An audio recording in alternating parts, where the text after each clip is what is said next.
اور ناظرین دہشت گردی کی نئی لہر نے ملک کی بنیادیں ہلا کے رکھ دی ہیں.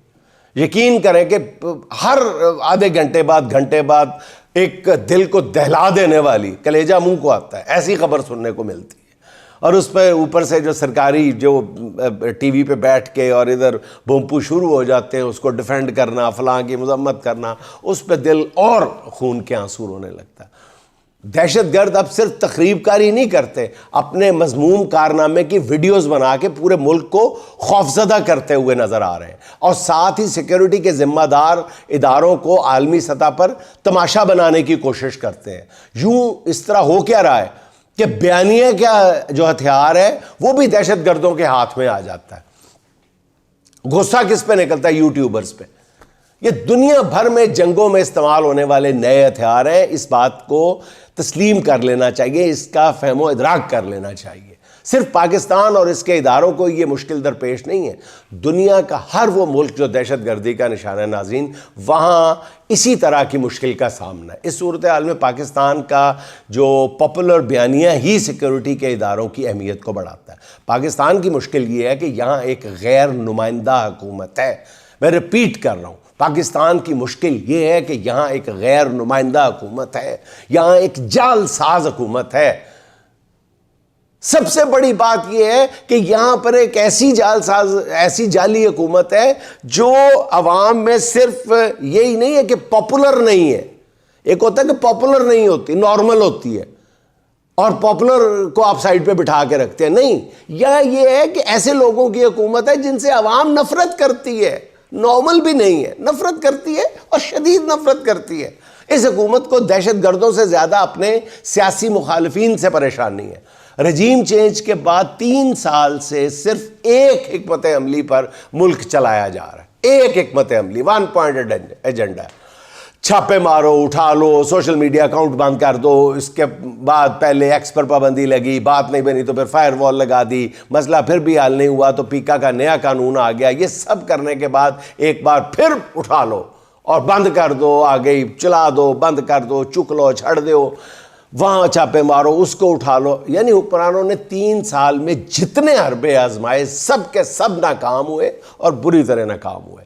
بجائے ناکامی کے اعتراف کے حکومت اپنی ڈھٹائی چھوڑنے کو تیار نہیں ہے. تحریک انصاف کے سوشل میڈیا ایکٹیوسٹ ایک بار پھر تختہ مشق بن گئے.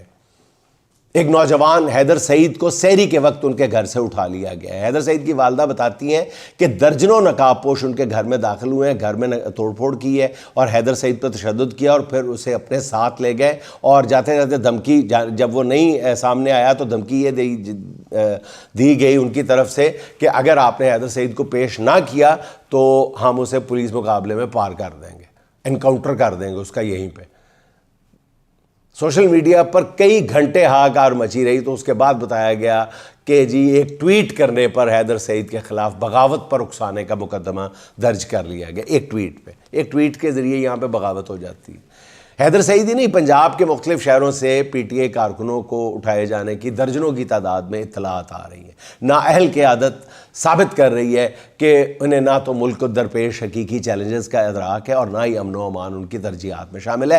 ناظرین، کتنی دفعہ بتایا جائے کہ آپ لوگوں نے کتنی بار سوشل میڈیا کے خلاف، ایک تو یہ آپ سمجھتے ہیں کہ سوشل میڈیا کسی تنظیم کا نام ہے، پی ٹی آئی کا سوشل میڈیا سیل یہ کسی تنظیم کا نام ہے. یہ حیدر سعید کسی تنظیم کا ممبر تھا، عمران خان سے محبت کرتا تھا، یہ اس کا جرم ہے. 25 کروڑ لوگوں کو پکڑ لیں گے، کیا کریں گے؟ آپ شیئر تو کریں، شاید اسی بھی تو کو مشورہ دے دیں گے. آپ شیئر تو کریں کہ آپ چاہتے کیا ہیں.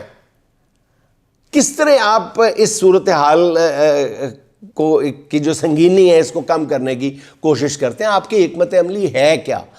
ہزاروں لاکھوں نوجوانوں کو گرفتار کرنا چاہتے ہیں، کروڑوں تک چلے جائیں گے. جس کے ہاتھ میں موبائل ہے اس کو پکڑ لیں گے، جو ٹویٹ کرے گا اس کو پکڑ لیں گے، جو کرٹیسائز کرے گا اسے پکڑ لیں گے. پھر اگلی سٹیج یہ آ جائے گی کہ جو حکومت کی تعریف نہیں کرے گا اس کو بھی پکڑ لیں گے. یہ سلسلہ کہاں تک جائے گا؟ کوئی تو اس کی حد ہوگی نا. کیا اس طرح کے پی اور بلوچستان میں دہشت گردوں کے حملے رک جائیں گے؟ ذرا سی بریک لگائیں، ٹھنڈے دل سے غور کریں. وزیروں کا کلیجہ ٹھنڈا ہی نہیں ہو رہا. ایک کے بعد ایک جو ہے وزیر ٹی وی پہ نمودار ہوتا ہے، تحریک انصاف اور اس کی قیادت اور کارکنوں کو ٹی ٹی پی اور یہ بی ایل اے کا حامی جتھا قرار دے دیتا ہے منہ پھاڑ کے. خدا کا خوف کرو یار. آپ 3/4 یار 70-80% عوام کی جو نمائندہ تنظیم ہے اس کو آپ کتنی آرام سے منہ پھاڑ کے دہشت گرد کہہ دیتے ہیں، اس کو آپ ٹی ٹی پی کہہ دیتے ہیں، بی ایل اے جو مرضی کہہ دیتے ہیں، کوئی آپ کو روکنے والا نہیں. آپ کو اس کے آفٹر افیکٹس کا بھی نہیں پتا، کانسیکوینسز کا بھی نہیں پتا کہ کتنا. جب آپ کسی محب وطن نوجوان کو یہ کہہ دیتے ہیں کہ تم باغی ہو، تم اس ملک کے خلاف بغاوت کر رہے ہو، اس ملک کے بنیادی نظریے کے خلاف ہو، تو اس کے دل پہ کیا گزرتی ہوگی؟ سوچیں تو صحیح. آپ خود اس کو اپنا دشمن بنا رہے ہیں. سمجھ نہیں آتی کہ اس سے آپ حاصل کیا کرنا چاہتے ہیں. ذرائع بتاتے ہیں کہ دہشت گردی کی حالیہ لہر جو ہے وہ 2009 کے حملوں سے بھی زیادہ شدید ہے، جو دہشت گردی کے حوالے سے بدترین سال تھا. ذرائع کے مطابق 23 اضلاع میں گزشتہ 2 روز کے دوران 57 چھوٹے بڑے دہشت گردی کے حملے ہوئے ہیں. ناظرین، کچھ ذرائع کہتے ہیں کہ 2 روز کے دوران 57 دہشت گردی کے حملے ہوئے ہیں چھوٹے بڑے، جن میں 16 افراد جاں بحق اور 46 زخمی ہوئے ہیں. اور خوفناک صورتحال یہ ہے کہ دہشت گرد جو ہیں وہ سنائپر گنز کے ساتھ چیک پوسٹوں پر کھڑے سیکیورٹی اہلکاروں کو نشانہ بنا رہے ہیں. انتہائی افسوسناک، دل کو دہلا دینے والی صورتحال ہے اس وقت. یقین کریں امریکہ اور نیٹو کی جو فورس ہے وہ بھی اتنے بڑے پیمانے پر ہونے والی دہشت گردی کی وارداتوں کا اکیلے مقابلہ نہیں کر سکتی. یہ جنگ پوری قوم کے اتحاد سے ہی لڑی جا سکتی ہے. ایک جملے کا سبق ہے، جتنی جلدی سیکھ جائیں اتنا بہتر ہے.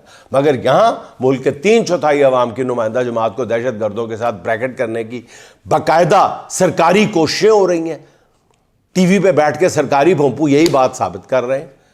اور دوسری طرف بے حسی کی، ستم ظریفی کی، بے شرمی کی انتہا دیکھیں کہ 2 دنوں میں 57 حملے ہوئے ہیں، جب ملک دہشت گردی کی آگ میں جل رہا ہے. این اس وقت ملک کا صدر جیسے ویسے ہلا بھی نہیں جا رہا، وہ پولو میچ دیکھنے کا شغل فرما رہا ہے. اتھراک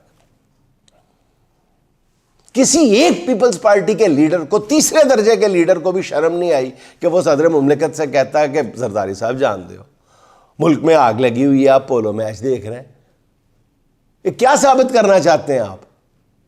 اس سے پتہ چلتا ہے کہ حکمرانوں کا یہ ٹولہ کسی الگ ہی دنیا میں رہتا ہے. ان کی خوشیاں عوام سے الگ ہیں، ان کے مسائل ہی کچھ اور ہیں. دہشت گردی سے چور اس ملک میں حکمرانوں نے اپنے لیے خوشحالی کے الگ جزیرے آباد کیے ہوئے ہیں، جہاں سسکتے بلکتے عوام کی چیخیں انہیں بالکل سنائی نہیں دیتی، جہاں وہ اندھے ہو جاتے ہیں، انہیں عوام کے مصائب اور جو علم ہیں وہ نظر ہی نہیں آتے، وہ بالکل اندھے ہو جاتے ہیں. اچھا ناظرین، ایک طرف دہشت گردی آؤٹ آف کنٹرول ہے تو دوسری طرف علماء کی ٹارگٹ کلنگ اس سے بھی زیادہ خطرناک. میں نے حقانی صاحب کی شہادت کے وقت بھی عرض کیا تھا کہ یہ معاملہ رکنے والا نہیں ہے، اور میں نے خاکم بدہن کہا تھا کہ اللہ تعالیٰ ایسا ہونے سے ہمیں بچا لے، لیکن ملک اسی طرف جا رہا ہے. 1 ہفتے کے اندر 3 نامور علماء کو شہید کر دیا گیا ہے. پہلے مدرسہ قانیہ میں جو میں نے عرض کیا خودکش دھماکے میں مولانا حامد الحق شہید ہوئے، اس کے بعد پھر کوئٹہ میں مولانا عبدالباقی نورزئی کو شہید کیا گیا، اس کے بعد مفتی منیر شاکر بم دھماکے میں جامع شہادت نوش کر گئے. حیران کن طور پر شہید ہونے والے تینوں عالم دین عمران خان کے لیے نرم اور اچھے جذبات رکھتے تھے. بعض رائے کا یہ کہنا ہے کہ علماء کی ٹارگٹ کلنگ جو ہے مولانا فضل الرحمان صاحب کے لیے پیغام ہے کہ وہ ان حالات کو دیکھتے ہوئے سڑکوں پر نکل کر کسی ایجیٹیشن کا خیال دل سے نکال دیں. مگر اس کے برعکس مولانا فضل الرحمان کے لہجے میں سختی بڑھ گئی. میں نے 2-3 دفعہ عرض کیا ہے کہ مولانا فضل الرحمان سے آپ کچھ بھی منوا سکتے ہیں، کچھ بھی منوا سکتے ہیں، لالچ سے بھی منوا سکتے ہیں، انسینٹیو دے کے بھی منوا سکتے ہیں، پیار سے بھی منوا سکتے ہیں، ان کو کچھ دے دلا کے بھی منوا سکتے ہیں، سختی سے نہیں منوا سکتے. آج 4-5ویں دفعہ عرض کر رہا ہوں، مولانا فضل الرحمان کو ڈرا کر ان سے بات نہیں منوائی جا سکتی. اب صحافیوں سے گفتگو کرتے ہوئے مولانا کا کہنا یہ ہے کہ کیا ملک کو تقسیم کرنے کا فیصلہ کر لیا گیا ہے؟ اور یہ فیصلہ کہاں ہوا ہے؟ مولانا کہتے ہیں کہ ملک میں ساری خرافات کی ذمہ دار اسٹیبلشمنٹ ہے. اب اسٹیبلشمنٹ کو اس کا جواب دینا چاہیے. دھاندلی اسی اسٹیبلشمنٹ نے کی ہے. وزیر اعظم، صدر اور محسن نقوی اس منصب کے اہل نہیں، ہر شاخ پہ الو بیٹھا ہے. مولانا کا کہنا ہے کہ عمران خان پاپولر ہے. مولانا فضل الرحمان صاحب کہہ رہے ہیں کہ عمران خان پاپولر ہے اور پاپولر لیڈرز کو اسٹیبلشمنٹ کبھی پسند نہیں کرتی. مولانا نے عید کے بعد حکومت مخالف تحریک کا عندیہ بھی دے دیا۔ اس بارے میں پی ٹی آئی کے سیکرٹری اطلاعات شیخ وقاص اکرم کا کہنا ہے کہ ہم چاہتے ہیں کہ عید سے قبل اپوزیشن جماعتوں کا اتحاد بن جائے اور عید کے فوراً بعد دم مست کلندر شروع کریں۔ انہوں نے کہا کہ مولانا فضل الرحمان سے معاملات طے پا گئے ہیں، صرف عمران خان سے ملاقات کا انتظار ہے۔ مولانا فضل الرحمان کے جو تحفظات تھے انہیں دور کرنے کی یقین دہانی کرا دی گئی۔